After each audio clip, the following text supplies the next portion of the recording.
ইউনূসের বিরুদ্ধে দুদকের করা অর্থ পাচার মামলা বাতিল করেছে আপিল বিভাগ। নোবেল জয়ীকে হয়রানি করতেই মামলা, দাবি আইনজীবীর। শিক্ষার্থীদের অনশন ভাঙাতে কুয়েট ক্যাম্পাসে গেলেন শিক্ষা উপদেষ্টা। আইনি প্রক্রিয়ায় সমস্যা সমাধানের আশ্বাস, দাবি আদায়ে অনড় শিক্ষার্থীরা। কুমিল্লার বুড়িচংয়ের মাধবপুর এলাকায় ট্রেনে কাটা পড়ে ঝরল ৩ কিশোরের তাজা প্রাণ। নিহতদের পরিচয় এখনো মেলেনি, শনাক্তের চেষ্টা চলছে। মাছ ধরা বন্ধ থাকায় চরম দুর্ভোগে বরগুনার কয়েক হাজার জেলে পরিবার, খাবার জোটাতে হিমশিম, পৌঁছায়নি সহায়তা। বন্দুকধারীদের হামলায় রক্তাক্ত জম্মু কাশ্মীর, ভারত জুড়ে শোকের ছায়া। সন্ত্রাসবাদের বিরুদ্ধে ট্রাম্প, পুতিন সহ বিশ্ব নেতাদের সহায়তার আশ্বাস। এবং সিলেট টেস্টের চতুর্থ দিনে দ্বিতীয় ইনিংসে জিম্বাবুয়ের বিপক্ষে ব্যাট করছে বাংলাদেশ। বড় লিড পাওয়ার আশা টাইগারদের।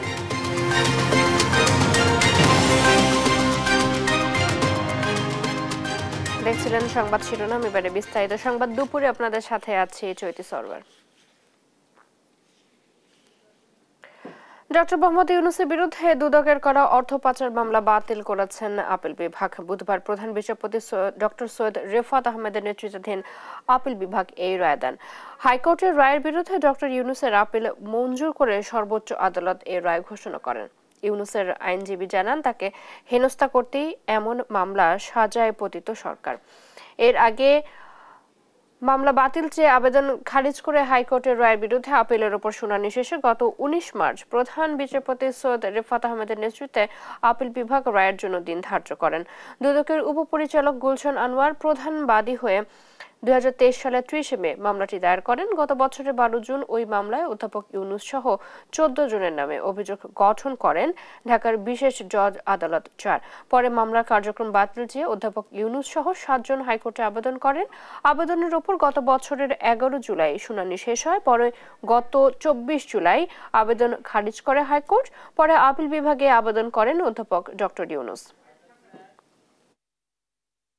মামলাটা ছিল বর্তমান প্রধান উপদেষ্টা প্রফেসর ইউনূস সাহেবের বিরুদ্ধে, গত সরকারের আমলে করা হয়েছিল। আপনার এই মামলার এত মিথ্যা ভিত্তিহীন, যেটাকে বলা হয় প্রিপোস্টারাস এবং abuse of process of the court, এই কারণ বিবেচনা করে মহামান্য সুপ্রিম কোর্ট আনএনিমাসলি, কোনো ডিভিশন নাই, সবাই একমত হয়ে আজকে সিদ্ধান্ত দিলেন, রায় ঘোষণা করলেন। আন্দোলন প্রত্যাহার করে শিক্ষা উপদেষ্টার অনুরোধ করলেও দাবি আদায়ে অনশনে অনড় খুলনা প্রকৌশল ও প্রযুক্তি বিশ্ববিদ্যালয়ের শিক্ষার্থীরা। কুয়েটে আন্দোলনরত শিক্ষার্থীদের সাথে কথা বলতে বুধবার সকাল 10:45টার দিকে ক্যাম্পাসে যান শিক্ষা মন্ত্রণালয়ের উপদেষ্টা সিআর আবরার। এ সময় আন্দোলনরত শিক্ষার্থীরা উপাচার্য বিরোধী স্লোগান দিতে থাকেন। বিষয়টি আইনি প্রক্রিয়ায় সমাধানের আশ্বাস দেন শিক্ষা উপদেষ্টা। শিক্ষার্থীরা উপাচার্যের অপসারণ না হওয়া পর্যন্ত কোনোভাবেই অনশন থেকে সরে আসবেন না বলেও উপদেষ্টাকে জানান। এদিকে কুয়েট পরিস্থিতি নিরসনে বাংলাদেশ বিশ্ববিদ্যালয় মঞ্জুরি কমিশনের পক্ষ থেকে ৩ সদস্যের একটি কমিটি গঠন করা হয়েছে। এই কমিটিও আজ দুপুরে কুয়েটে ক্যাম্পাস পরিদর্শনের কথা রয়েছে।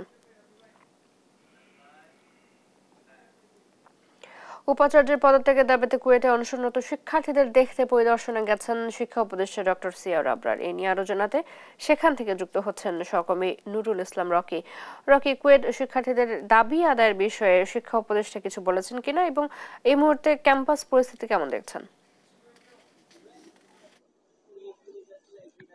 প্রকৌশল ও প্রযুক্তি বিশ্ববিদ্যালয়ের উপাচার্য প্রফেসর ডক্টর মাসুদের অপসারণের এক দফা দাবিতে যে অনশন আসলে শুরু করেছিল শিক্ষার্থীরা, সেই অনশন কিন্তু অব্যাহত আছে। গত সোমবার বিকাল 3:30 থেকেই কিন্তু 32 জন শিক্ষার্থী এই অনশন কার্যক্রম শুরু করে কুয়েটের ছাত্র কল্যাণ পরিচালকের যে কেন্দ্রটি আছে তার নিচতলায়, এবং এখনো পর্যন্ত কিন্তু এখানে 26 জন শিক্ষার্থী এখনো অবস্থান করছে। আর বাদবাকি শিক্ষার্থীরা কিন্তু অসুস্থ হয়ে বিভিন্ন জায়গায় আসলে চিকিৎসাধীন হয়েছে। সর্বশেষ যে সংবাদ আমাদের কাছে আছে, কিছু সময় পরে কিন্তু কুয়েটের একটি বিশেষ সিন্ডিকেট সভা কিন্তু আসলে ডাকা করা হয়েছে, যেটা অনলাইনের মাধ্যমে হবে। সেখান থেকে একটি ভালো সিদ্ধান্ত আসতে পারে বলে মনে করছেন সাধারণ শিক্ষার্থীরা। এর আগে সকাল 10:30 থেকে শিক্ষা উপদেষ্টা সিআর আবরার কিন্তু কুয়েটে এসেছিলেন। উনি কিন্তু অনশনরত শিক্ষার্থীদের সাথে কথা বলেছেন। শিক্ষা উপদেষ্টা কিন্তু শিক্ষার্থীদেরকে অনশন প্রত্যাখ্যানের জন্য কিন্তু বললেও তিনি শিক্ষার্থীরা কিন্তু সেটা আসলে মেনে নেয়নি। তারা তাদের দাবিতে আসলে অনড়। তারা যেটা বলছে যে দীর্ঘদিন ধরে কিন্তু তারা এই দাবিতেই আন্দোলন করে আসছে, এবং শেষ সময় এসে শিক্ষার্থীরা তাদের এই দাবি পূরণ না হওয়া পর্যন্ত কিন্তু তারা আন্দোলনে থাকবে এবং অনশনে থাকবে। শিক্ষা উপদেষ্টা যাওয়ার পর কিন্তু কুয়েট ক্যাম্পাসে সাধারণ শিক্ষকেরা একটি মিছিল করেছে, বিক্ষোভ মিছিল। সেখানে কিন্তু তারা কুয়েট উপাচার্যের যে প্রফেসর ডক্টর মাসুদ আছে তার পদত্যাগের দাবি জানিয়েছে। আমরা একটু বলে রাখি যে গত 18ই ফেব্রুয়ারি কিন্তু কুয়েট বিশ্ববিদ্যালয়ের শিক্ষার্থীদের সাথে বহিরাগতদের একটি সংঘর্ষের ঘটনা ঘটে। এরপর কিন্তু সাধারণ শিক্ষার্থীরা ছাত্র আন্দোলন, শিক্ষা পরিবেশ বজায় রাখা, বিশ্ববিদ্যালয়ে শিক্ষা রাজনীতি বন্ধ করার বাইরে হচ্ছে শিক্ষার্থীদের নিরাপত্তা সব বেশ কয়েকটি দাবি, সব মিলে 6 দফা দাবি কিন্তু তাদের ছিল। পরবর্তীতে কিন্তু সিন্ডিকেট সবাই কিন্তু বিভিন্ন সময় সাধারণ শিক্ষার্থীদের কিন্তু বলা 37 জনকে বহিষ্কার, পরবর্তীতে মামলা সহ অনেক ধরনের ঘটনা কিন্তু হয়েছে বিক্ষিপ্তভাবে। পরবর্তীতে সাধারণ শিক্ষার্থীরা তাদের যে আন্দোলন ছিল এই আন্দোলন অব্যাহত রেখেছে। গত 13 এপ্রিল তারা কুয়েট বিশ্ববিদ্যালয়ে চলে আসে এবং কুয়েট বিশ্ববিদ্যালয়ে আসার পর তারা হল পুনরায় খুলে দেওয়ার দাবি জানায়, কিন্তু বিশ্ববিদ্যালয় কর্তৃপক্ষ সিন্ডিকেটের মাধ্যমে বন্ধ হয়ে যাওয়ার কারণে হল কিন্তু খুলে দেয়নি। পরবর্তীতে কিন্তু শিক্ষার্থীরা 13 তারিখ থেকে 2 দিন প্রশাসনিক ভবনের সামনে অবস্থান করে এবং তারা কিন্তু সারা রাত কিছুক্ষণ অবস্থান করার পরে এক প্রকার 15 তারিখে কিন্তু তারা বাধ্য হয়ে তালা ভেঙে আসলে হলগুলোতে প্রবেশ করে এবং গত মঙ্গলবার সন্ধ্যায় কিন্তু কুয়েটের যে একটি হল, ছাত্রী হল ছিল, সেখানে কিন্তু ছাত্রীরা কিন্তু হল ভেঙে কিন্তু তালা ভেঙে তারা প্রবেশ করে। এর বাইরে একটু বলে রাখি যে সর্বশেষ যে সংবাদ আমাদের কাছে আছে, শিক্ষার্থীরা কিন্তু তার অবস্থানে আছেন যে জরুরি যে সিন্ডিকেট সভা আছে এই সিন্ডিকেট সভায় কিন্তু একটা সিদ্ধান্ত আসতে পারে এমনটি প্রত্যাশা করছে এবং তারা এখনো অনশনে অব্যাহত আছে। খুলনার কুয়েট থেকে এটা ছিল আমার কাছে সর্বশেষ সংবাদ। রকি, ধন্যবাদ আপনাকে। খুলনা থেকে যুক্ত হয়ে কুয়েট পরিস্থিতি জানাচ্ছিলেন সহকর্মী নুরুল ইসলাম রকি। এদিকে কুয়েটের ভিসির পদত্যাগের দাবিতে ঢাকা বিশ্ববিদ্যালয়ের রাজু ভাস্কর্যে প্রতীকী অনশন করছেন শিক্ষার্থীরা। সে খবর জানবে সহকর্মী তন্দ্রা তারুণের কাছ থেকে। তন্দ্রা, অনশনে কারা অংশ নিয়েছেন এবং কি বলছেন তারা? চৈতি, কুয়েটের শিক্ষার্থীদের সাথে সংহতি রেখে কিন্তু আজকে আমন অনশন রাজু ভাস্কর্যের পাদদেশে কিন্তু তারা করছেন এবং এই অনশনের সাথে তাদের যে দাবিটি ছিল সেটি হচ্ছে উপাচার্যের যে তাকে আসলে প্রত্যাহারের যে দাবিটি রয়েছে এবং পদত্যাগের যে দাবিটি রয়েছে সেই দাবির সাথে কিন্তু তারা এখানে আজকে বসছেন এবং এখানে আজকে বাংলাদেশ গণতান্ত্রিক ছাত্র সংসদের যারা আছেন তারা কিন্তু এখানে আজকে আমরণ অনশনে তারা নেমেছেন এবং তারা এখানে অনশন করছেন এবং একদম যদি বলি যে আজকে কিন্তু প্রচুর গরম এবং তীব্র রোদের মধ্যে, কাঠফাটা রোদের মধ্যে তারা এখানে বসেছেন এবং তারা অনশন করছেন। বিশ্ববিদ্যালয়ের শিক্ষার্থীরা এখানে আছেন, নারীরাও এখানে আছেন এবং তারা এখানে অনশন করছেন এবং ইতোমধ্যে সকালে 11টার পরপরই কিন্তু এখানে তাদের 2 জন শিক্ষার্থী আসলে এখানে অসুস্থ হয়ে যায়। অনশনে তারা গতকাল রাত থেকেই ছিলেন এবং সকালেও তারা এখানে এসেছেন, সেই সংহতি জানিয়ে তারা এখানে আজকে অনশন করছেন এবং 2 জন শিক্ষার্থী কিন্তু ইতিমধ্যে অসুস্থ হয়ে পড়েছে এবং তাদেরকে ঢাকা মেডিকেল কলেজে আসলে পাঠানো হয়েছে চিকিৎসার জন্য। এবং তাদের যে অনশন, এই অনশন তারা বলছেন, তারা জানিয়েছেন যে আসলে এই অনশন চলবে এবং তাদের যে একটি দাবি রয়েছে সেই এক দাবি তারা না মানা পর্যন্ত তাদের এই অনশন তারা করবেন। এবং কুয়েটের শিক্ষার্থীরা আসলে তারা যেটি বলেছেন যে তারা আজকে সকালে এই গরমের মধ্যে তারা এখানে অনশন করতে গিয়ে তাদের 2 জন শিক্ষার্থী অসুস্থ হয়ে গেছেন এবং তাহলে কুয়েটের যে শিক্ষার্থীরা আছেন তারা যে অনশন করছেন কয়েকদিন ধরে তারাও কিন্তু অসুস্থ হয়ে পড়েছেন এবং এই দাবি আসলে কেন মানা হচ্ছে না এবং কুয়েটের শিক্ষার্থীদের অনশনের পরও না মানার কারণে কিন্তু আজকে তারা এখানে অনশন করছেন এবং তাদেরও এখানে শিক্ষার্থীরা অসুস্থ হয়ে পড়েছেন। আমরা যদি একটু কথা বলি ভাইয়া, এই যে দাবি আপনাদের, যে দাবিটা আপনারা চাচ্ছেন যে এটা নিয়ে কিছু বলবেন আসলে কেন এখন মানা হচ্ছে না? আচ্ছা, আমরা কুয়েটের যে এক দফা দাবিতে কুয়েটের শিক্ষার্থীরা গেছে যে কুয়েটের ভিসি মাসুদের পদত্যাগ, এই দাবির সাথে আমরা সংহতি প্রকাশ করে আমার অনুষ্ঠানে বসেছি। আমরা দেখেছি যে শিক্ষা উপদেষ্টা সহ ইউজিসির একটা টিম শিক্ষার্থীর সাথে বৈঠক করছে, কিন্তু বৈঠক করার পরও কোনো আশানুরূপ ফলাফল আসেনি। প্রায় কুয়েটের শিক্ষার্থী ভাইয়েরা আমাদের দেখেছি প্রায় 43-44 ঘন্টা এখন পর্যন্ত অনশনে থাকার পরেও এখন পর্যন্ত আমাদের ইন্টারিম সরকার বা কোনো ধরনের সিদ্ধান্ত আসতে পারেনি এবং কুয়েটের যে দোলান্দ ভিসি, সেই ভিসি এখনো নিজে থেকে পদত্যাগ করেনি এবং সে এখন পর্যন্ত বলে যাচ্ছে যে এটা নাকি শিক্ষার্থীদের আন্দোলন না। তো এখানে দেখেছি যে আমরা কুয়েটের প্রায় 90% শিক্ষার্থী তারা একটি স্মারকলিপি দিয়েছে স্বাক্ষর সহ, তারপরও কেন পদত্যাগ করছে না এটা খুব আশঙ্কার বিষয় এবং ইন্টারিমের প্রতি এই ইন্টারিমের মেরুদণ্ডহীন কাজ যে তারা একটা জুলাই গণঅভ্যুত্থানের পরেও তারা এটা করতে পারছে না। আমরা জেনেছি যে এই ভিসি নাকি লন্ডন থেকে প্রেসক্রিপশনে এখানে বসে আছে। সো আমরা চাই যে এই ফ্যাসিবাদী বিষয়টা খুবই দ্রুত সমাধান করুক এবং সারা বাংলাদেশের শিক্ষার্থীদের এই দাবি মেনে নিক। তাদের যে যৌক্তিক দাবিটি রয়েছে এই দাবি আসলে যতক্ষণ না মানা হবে ততক্ষণ কিন্তু তারা আমরণ এখানে অনশন করবেন। গতকাল থেকেও কিন্তু এই অনশন শুরু হয়েছে। প্রতীকী অনশন গতকালকে সন্ধ্যার দিকে করেছিল এবং রাত থেকে কিন্তু অনশন শুরু হয়েছে এবং তারা এখন পর্যন্ত এখানে অবস্থান করছেন এবং ধীরে ধীরে এখানে আরো শিক্ষার্থী যারা আছেন তারাও আসছেন, তাদের সাথে যুক্ত হচ্ছেন এবং এখানে তারা এসে আমরণ অনশনে তারা আসলে যুক্ত হচ্ছেন এবং যে দাবিটি রয়েছে এই দাবি তারা জানাচ্ছেন। উপাচার্যের পদত্যাগের যে দাবি সেটি যতক্ষণ না মানা হবে ততক্ষণ পর্যন্ত এই আন্দোলন, এই অনশনে যারা বসেছেন তারা আসলে এখানে থাকবেন বলে তারা জানিয়েছেন। তো রাজু ভাস্কর্যের পাদদেশ থেকে এই ছিল আমার কাছে সর্বশেষ। ধন্যবাদ আপনাকে। কুয়েটের ভিসির পদত্যাগের দাবিতে কুয়েট শিক্ষার্থীদের সাথে সংহতি জানিয়ে ঢাকা বিশ্ববিদ্যালয়ের রাজু ভাস্কর্যে আমরণ অনশন করছেন শিক্ষার্থীরা। সে খবর জানাচ্ছিলেন সহকর্মী তন্ত্রতারণ্য। কুমিল্লায় ট্রেনে কাটা পড়ে ৩ কিশোর নিহত হয়েছেন। বুধবার ভোরে বুড়িচং উপজেলার মাধবপুরে এই ঘটনা ঘটে। বিষয়টি নিশ্চিত করেছেন কুমিল্লা রেলওয়ে পুলিশ ফাঁড়ির ইনচার্জ সোহেল মোল্লা। তিনি জানান, স্থানীয়দের মাধ্যমে খবর পেয়ে বুড়িচং থানা ও রেলওয়ে ফাঁড়ির পুলিশ ঘটনাস্থলে আসে। তবে এই ৩ যুবক ট্রেনে কাটা পড়েছে বা তাদের পরিচয় কি সে সম্পর্কে এখনো বিস্তারিত জানা যায়নি। তাদের পরিচয় শনাক্তে কাজ করছে স্থানীয় প্রশাসন।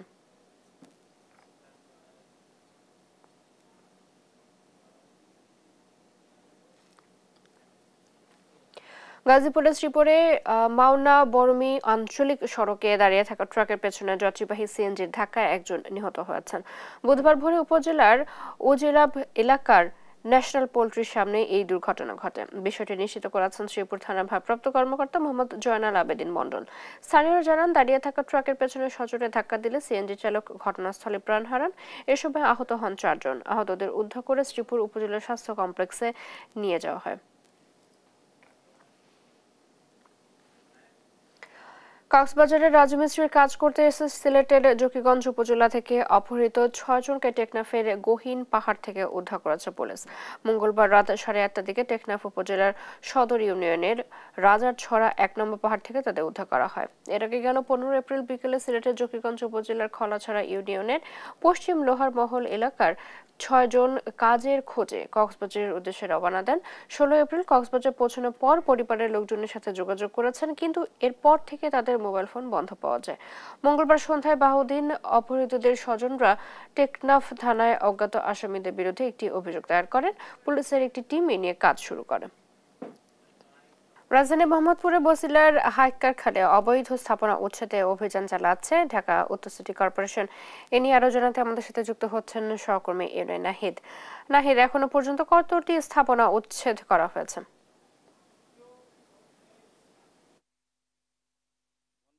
যেমনটি আপনি বলছেন, এই মুহূর্তে আমি আছি রাজধানীর মোহাম্মদপুরের বসিলার হাইকার খালে, যেটি কাস্টাসুর খাল নামে পরিচিত। আপনি জানেন যে এখানে আজকে ডিএনসিসির যে প্রশাসক আজিজের নেতৃত্বে, মোহাম্মদ এজাজের নেতৃত্বে কিন্তু অবৈধ স্থাপনা এবং ভবন উচ্ছেদ করা হচ্ছে। আমরা যদি আপনাকে দেখাতে চাই, আমরা এই মুহূর্তে সরাসরি দেখতে পাচ্ছি যে একটি অবৈধ ভবন কিন্তু উচ্ছেদ করা হচ্ছে, দ্বিতল ভবনটি। তো এখানে ডিএনসিসির নেতৃত্বে, ডিএনসিসির প্রশাসক মোহাম্মদ এজাজের নেতৃত্বে অভিযান পরিচালনা করা হচ্ছে এবং তাকে কিন্তু সার্বিকভাবে সহযোগিতা করছে পুলিশ ও সেনা সদস্যরা। তো তারা কিন্তু আজকে এই এখনই মাত্র এই উচ্ছেদ কার্যক্রম শুরু করেছে আনুষ্ঠানিকভাবে। তো হাইকার খাল ভরাট করে এরকম যতগুলো অবৈধ স্থাপনা আছে একে একে সবগুলোই গুড়িয়ে দেওয়া হবে। আপনি দেখতে পাচ্ছেন যে বোল্ডেজার দিয়ে কিন্তু একটি অবৈধ ভবন উচ্ছেদ করা হচ্ছে এবং এই নিয়ে আমাদেরকে কিন্তু মোহাম্মদ এজাজ একটু আগে আমাদের ব্রিফ করেছেন যে এরকম ঢাকায় যত অবৈধ স্থাপনা বা থাকবে সেগুলো কিন্তু উনি একে একে পর্যায়ক্রমে উচ্ছেদ করা হবে এবং খালগুলোকে ভরাট দখলমুক্ত করা হবে। তো এই ক্ষেত্রে যারা ভুক্তভোগী তারা কিন্তু বলছেন তাদেরকে কিন্তু পর্যাপ্ত সময় দেওয়া হয়নি বলে তারা অভিযোগ করছেন, কিন্তু এটা নিয়ে দীর্ঘদিন একটা আইনি লড়াই ছিল এবং আমরা দেখতে পাচ্ছি যে এখানে খাল ভরাট করে জমি দখল করা হচ্ছে এবং অবৈধ স্থাপনা করা হচ্ছে, সেগুলো কিন্তু এখন উচ্ছেদ করা হচ্ছে। তো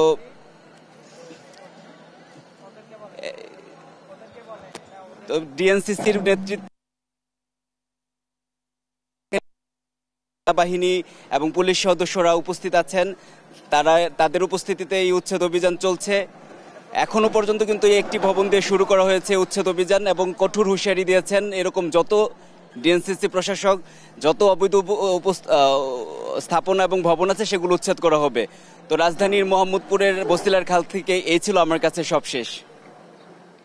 নাহিদ, ধন্যবাদ আপনাকে। রাজধানীর মোহাম্মদপুরে বস্তিলার খালে অবৈধ স্থাপনা উচ্ছেদ চালাচ্ছে ঢাকা উত্তর সিটি কর্পোরেশন, সে খবর জানছিলাম সহকর্মী ইনায় নাহিদের কাছ থেকে। মাগুরা শিশু আসিয়া ধর্ষণ ও হত্যা মামলায় 1.5 মাসের মাথায় 4 আসামির বিরুদ্ধে অভিযোগ গঠন করা হয়েছে। 27 এপ্রিল হবে সাক্ষ্য গ্রহণ। এই বিষয়ে জানবো সহকর্মী পঙ্কজ রায়ের কাছ থেকে। পঙ্কজ, কার কার বিরুদ্ধে অভিযোগ গঠন করা হয়েছে এবং সবশেষ কি তথ্য আছে আপনার কাছে? ধন্যবাদ চৈতি। দেশের আলোচিত শিশু আছিয়া ধর্ষণ এবং হত্যাকাণ্ডের আজ ছিল চার্জ গঠনের শুনানির দিন। আজকে সকাল 9টার দিকে এই ধর্ষণ হত্যাকাণ্ডের প্রধান আসামি হিটু শেখ সহ অন্যান্য 3 জন আসামি সজীব, রাতুল এবং জায়েদা, এদেরকে সকাল 9টায় চিফ জুডিশিয়াল ম্যাজিস্ট্রেটের হাজতখানায় রাখা হয় এবং পরবর্তীতে সকাল 10টার দিকে নারী শিশু নির্যাতন ট্রাইব্যুনালের আদালতে তাদেরকে উঠানো হয়। এদিকে তাদের এই আদালতের চার্জ শুনানির জন্য স্বরাষ্ট্র মন্ত্রণালয় এবং আইন মন্ত্রণালয় থেকে এহসানুল হক অতিরিক্ত অ্যাটর্নি জেনারেল তিনি নিজে শুনানিতে অংশগ্রহণ করেন সরকারের পক্ষ থেকে। এদিকে আমরা যতটুকু জানতে পেরেছি আগামী 27 তারিখে আসিয়া হত্যা মামলার সাক্ষ্য গ্রহণ শুরু হবে। এদিকে মাগুরাবাসী সহ পুরো দেশবাসী আসিয়ার এই বিচারের জন্য লাগাতার আন্দোলন করে গেছেন। তারই ধারাবাহিকতায় সরকার খুব দ্রুত সময়ের মধ্য দিয়েই আসিয়ার এই বিচার কার্য শেষ প্রক্রিয়ার দিকে চলে এসেছে। এদিকে আমরা যতটুকু জানতে পেরেছি মাগুরা সহ অন্যান্য দেশের সবখানেই আসিয়ার এই বিচারকে নিয়ে মানুষ উন্মুখ হয়ে পড়ে আছে। এই ছিল আমার কাছে মাগুরা থেকে আসিয়ার বিচার কার্যের সর্বশেষ তথ্য। পঙ্কজ, ধন্যবাদ আপনাকে। আমাদের সাথে মাগুরা থেকে যুক্ত ছিলেন সহকর্মী পঙ্কজ রায়।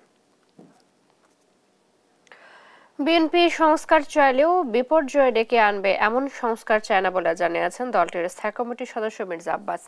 দুপুরে জাতীয় প্রেস ক্লাবে এক আলোচনা সভায় একথা বলেন তিনি। বলেন, নির্বাচনের বিকল্প শুধু নির্বাচনই হবে, অন্য কিছু নয়।